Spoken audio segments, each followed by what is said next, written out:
Dad, isn't that Big Brother over there? The words didn't make sense. My daughter's voice cracked like glass as she pointed toward the frozen aisle.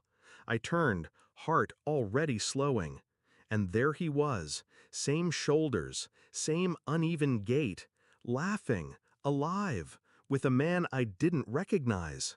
I didn't move, didn't breathe, because my son had died last year. I'd identified the body, closed the casket myself. And yet, there he was, grinning, walking, talking, wearing a hoodie he'd stolen from my closet the night before the crash. They turned the corner, gone. The shopping cart rolled forward without me. My daughter looked up. "Dad?" I said nothing, because something cold and merciless had awakened inside me.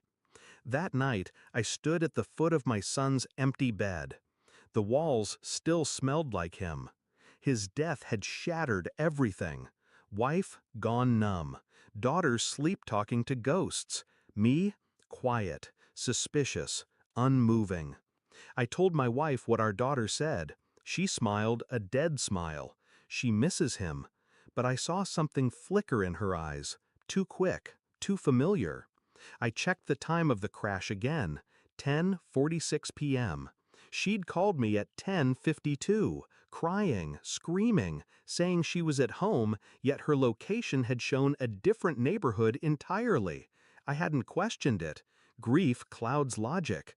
I'd let her drown me with it. Now I remembered the little things. How she fought me when I asked for a closed casket. How she donated his clothes too fast. How she barely cried at the funeral, but wept in her sleep. Not for him, for something else. I began quietly. First, the police report. Crash confirmed. But the body? No autopsy. She refused it. Death declared accidental. Then the medical records. I pulled them up. The report listed dental confirmation. I called the dental office. They never submitted records. Then whose body was in that casket? I dug deeper, pulled traffic cam footage from that intersection, 10:40 to 11 p.m. Nothing. No crash. Not even a skid mark. I requested GPS logs from his phone account. His last known location? A private residence, 3 blocks from my wife's sister's house. I drove there the next day, waited. Nothing, until 2:17 p.m. He stepped out, alive, my son, looking older, fatter, sunburned and breathing. I took photos. He got into a car. The driver? The same man from the store. Unknown to me, but not to her. That night, I searched her phone. She'd deleted all texts from one number. I recovered them. The name in her contact? Marcus. Every message between them was a knife. He's better off away from him. I don't want him growing up like his father. The plan worked. He thinks he's dead. She wasn't mourning. She was celebrating. I printed every photo.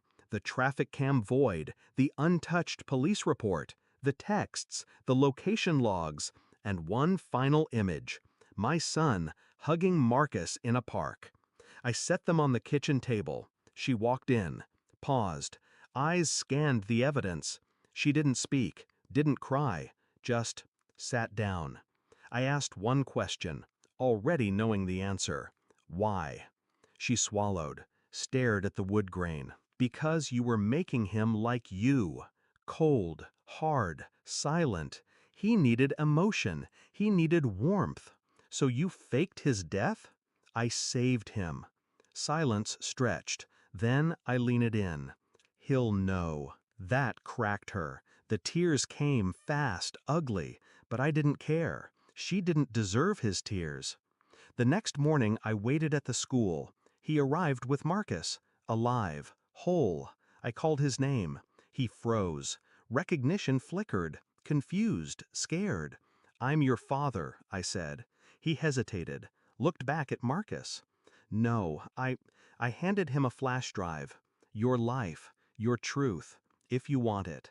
He took it with shaking hands. Marcus stepped forward, defensive. I looked him in the eyes. "You took a child, lied to him, hid him from his father. He opened his mouth. I cut him off.